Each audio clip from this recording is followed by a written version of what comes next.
Welcome everyone to Journeys of Faith. And today we're blessed to have Marie Imbimbo with us for this interview. Welcome, Marie. Very happy to have you with us. Glad to be here. Great. Marie, what we've been doing is just taking the interview through the various stages of your life and how faith has played a role at every stage of life and significant experiences that kind of help us understand your particular journey. So let's start with your childhood, Marie, and tell us about your growing up, your family life, and what role faith and prayer and church may have played at that time. Growing up, I grew up in Malden, Mass, and we were a Catholic Italian family. We went to Mass every Sunday, said prayers before each meal, said our bedtime prayers. My grandmother and grandfather used to say rosaries during the day when they had a break. My grandmother always had the rosary in her apron pocket. So it was very important. We went to church on Sundays. It wasn't an option. The only option we had was, do we want to go to the 9 o'clock kids mass with my mom, or do we want to go to the 10 o'clock adult mass with my dad? Oh, wow. And if we had something to do on Sunday, we had no option. We went Saturday. So it was growing up, before I understood what was happening, it was like, oh, I have to go to church. I don't want to go. And my mother would say, well, you don't really have to go, but if you're not going to go to church, don't think you're going out on Sunday with your friends. You don't go to church, you don't go out. Right. So it became, then as I got older, our church was a national parish, so we were part of the Immaculate Conception in Malden. But we became our own independent church, and I was a member of the first confirmation class as a standalone church, so to speak. And that made me realize how special the church was. I mean, my mother was in the Fidelity, my father was in the Holy Name, he was a collector. I joined the Fidelity. I was in the Legion of Mary. I sang in the choir. I got told, and then I became that I taught CCD. So I actually, as I got older, I appreciated it much more. And it was a family. I mean, I couldn't get into any trouble by the church because everybody knew everybody down there. And if I did something, the next thing you know, I got home. My mother said, "What did you do?"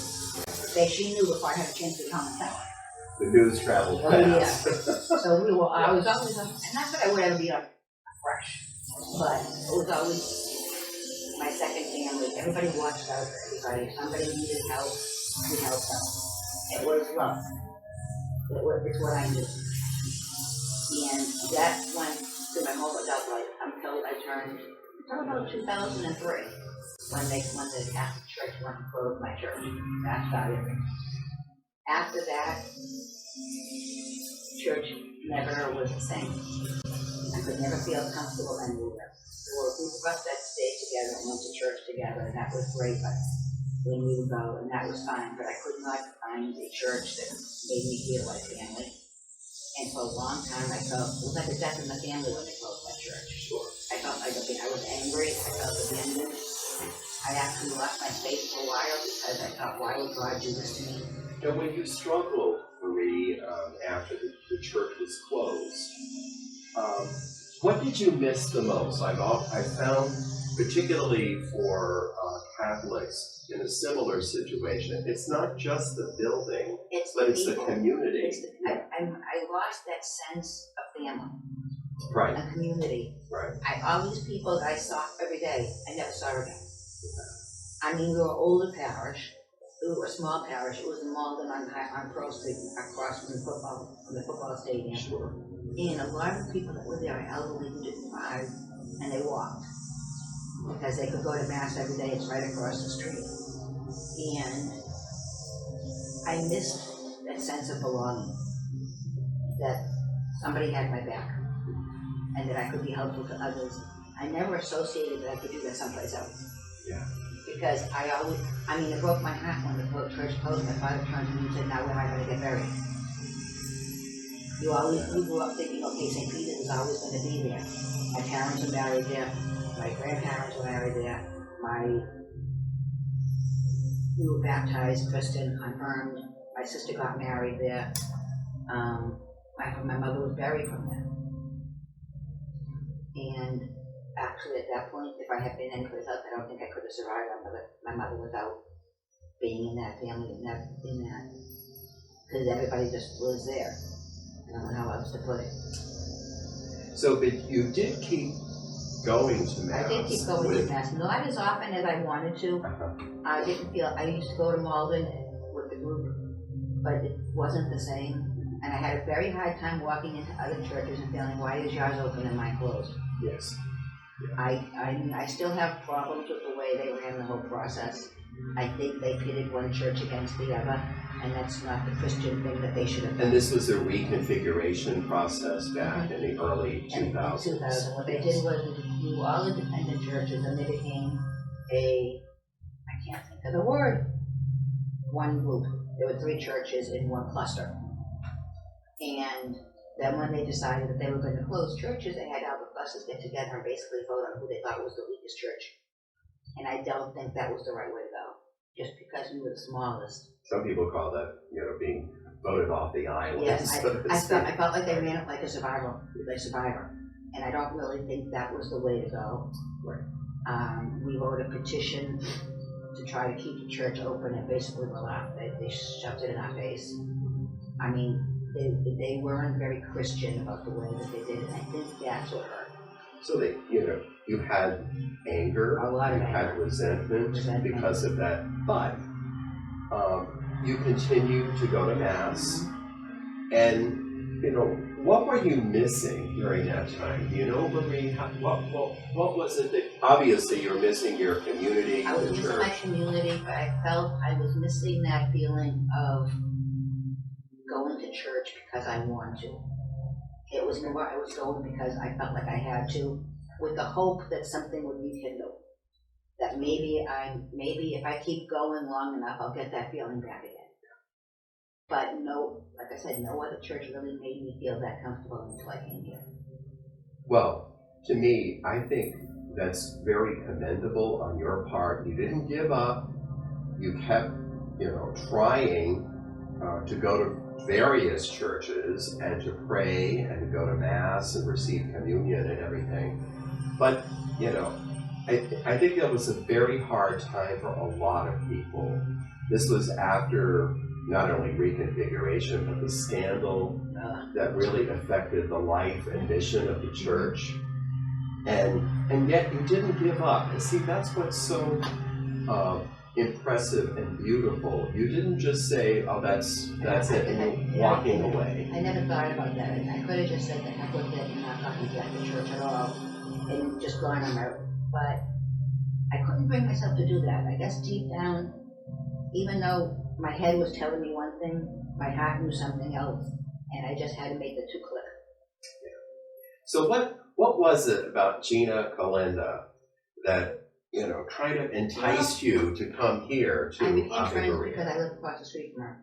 Okay. And then she always was talking to me. She would talk about the choir and whatever. And I told her that I used to sing in the choir for church.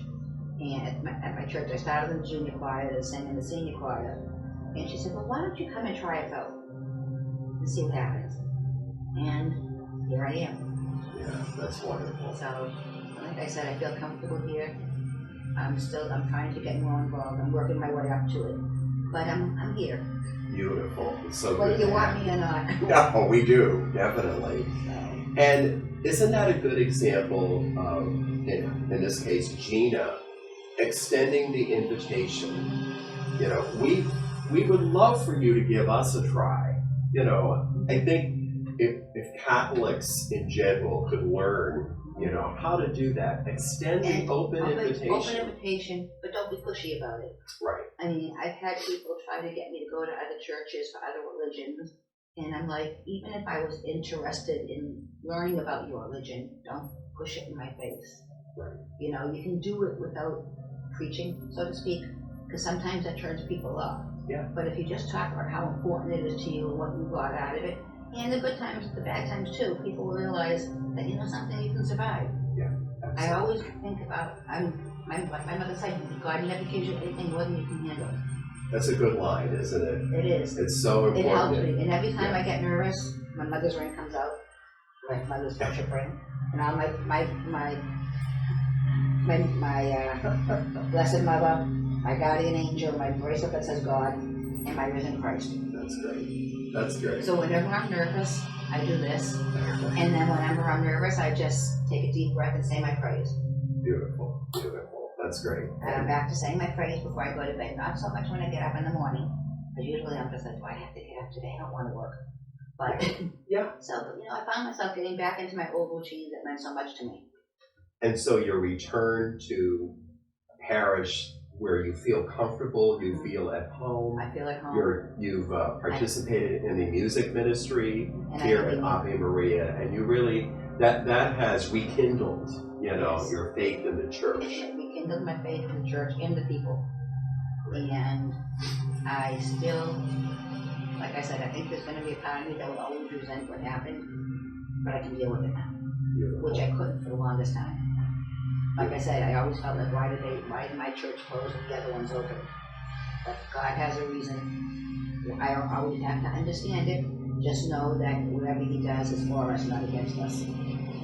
So Marie, let's take your experience of disappointment, frustration, anger, during the reconfiguration process. Because I think many Catholics, not just for reconfiguration, but the scandal and the secular culture and all kinds of reasons why people step away from church and from faith itself in some cases. What advice would you give people who go through something like that, in their lives? They were involved with church and they step away and they've got that same mix of emotions going on. What would you say to them? I would say to them, take one day at a time. Don't,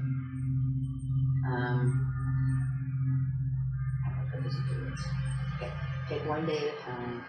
Think about what was special about church before. Try to just remember the good parts and realize that whatever happened, people are human, they make mistakes, but that has nothing to do with God. It has nothing to do with your religion. It's just bad judgment by some people. Don't let it ruin what can be special for you, if that makes sense. It does. It does very much, Marie. And Marie, can you think of any other, what you would call meaningful, significant moments in your life when either you relied on your faith or maybe you were challenged by your faith as well? When my mother died. Because she was sick for a long time and she went into rehab and they thought she was doing well, and all of a sudden we get a call in to talk to the doctors. They said that at that point there was nothing they could do. And I came to the realization that my mother was my rock. And what am I going to do without her? And I challenged my faith a little bit. But I talked to my priest, and then I talked to my close friends, and then I did some praying, and I realized that my mother's death wasn't the worst option. That if she had survived, she'd never be like she was, and she wouldn't want that. We didn't want that. And she was at peace, and she was in heaven, back with her mother and her father and Jesus and the whole family up there. And that I learned one thing from that. I get through today and worry about tomorrow when it gets here. I couldn't think in long term. I still don't like to think in long term. I just worry about today and tomorrow and deal with the future when it happens. Because if I do, I'll go crazy. Very much so. But I think you made a turn there. You were initially thinking about your loss, the loss that you would sustain with your mother's passing. But then you moved to her and her well-being and her not suffering and not going through this. That was more important. Yes, exactly. And I think when we do that, do you notice a difference when we do that, when we move from the loss that I go through to what is best for someone else? It's peaceful. Yes. It makes it peaceful. You're not stressing about the loss.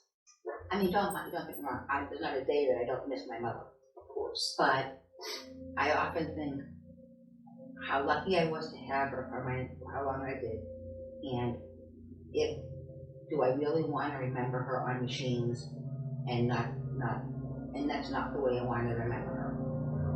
So, and my father, it made it easier when my father died. Not that it was easy, but I had already learned the process with my mother. Oh, so your mother's death preceded your father's My death. father just died in 2010.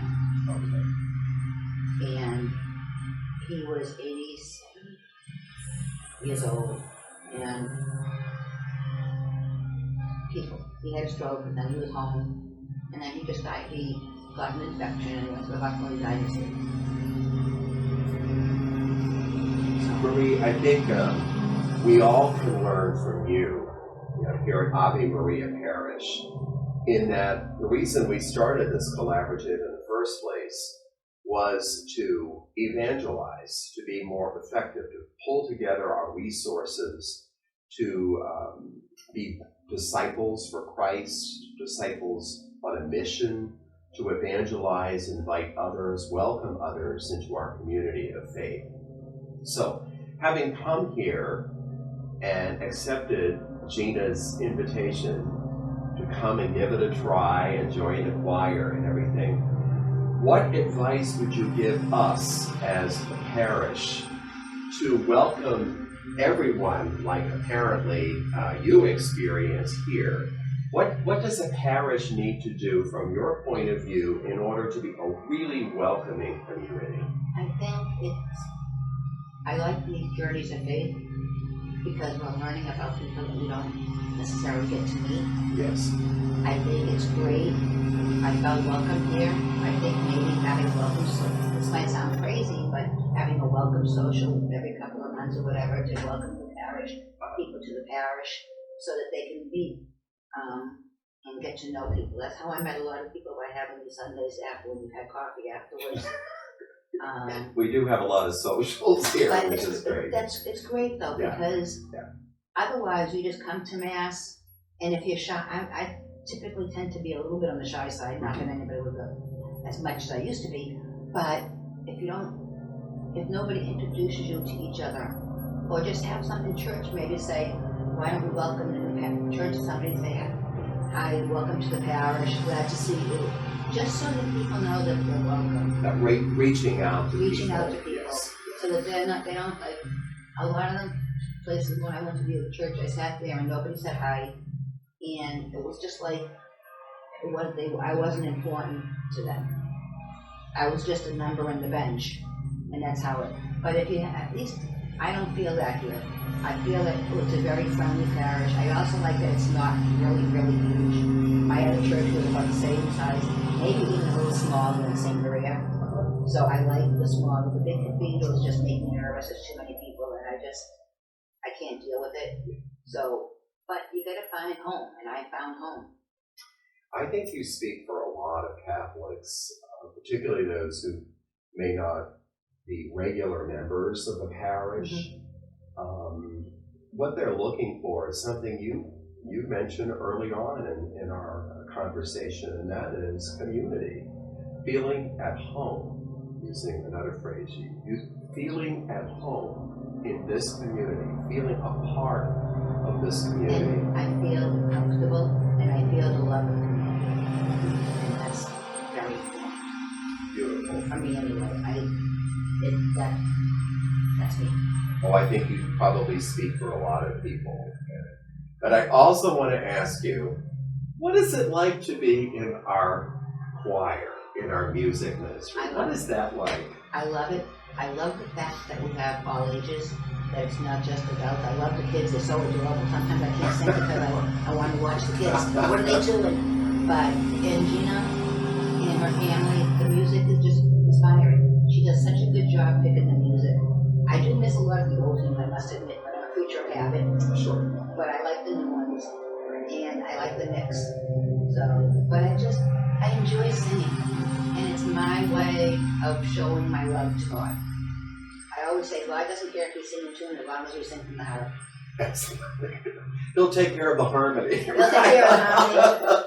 Yeah. He'll clear everybody's ears so they're hearing what they're supposed to hear instead of my little clunkers. I have to say, Gina does a great job of selecting the music, and engaging the assembly. You know, you're not up there giving a concert, obviously. Your ministry is to lead, you know, song in worship, right? And she's always telling us that. She said, the congregation will know it, they'll sing along. And if they don't know it right now, they'll probably sing it the next time they sing it. Yes. So she said, you just got to remember the words so they can understand what you're singing. But they'll sing along, and they do. Wonderful. Okay, Maria, I want you to look at the camera, and I want you to give your best advice to people during their journey of faith. Everybody's journey is different. From what you've shared today, what you've learned about your faith journey over the years, what advice would you give people? My advice would be, like I said, take one day at a time. If you feel yourself losing faith or doubting, just say your prayers, take a deep breath, think about all the good things that you love about your religion, about your family, about faith, everything that's important to you, and know that just you can get through this. There's nothing God can't give you. God never gives you more than you can handle. You just have to realize that, take a step back, and just move forward and know that no matter how bad it gets, it will always get better. Beautiful. And you incorporated your mother's advice to you, which has obviously, you know, held you in good stead over all these years. Gotten me through so much. Beautiful. Marie, thank you so much for joining us for this interview today. Thank you for joining us, and watch next time for another episode of Journeys of Faith.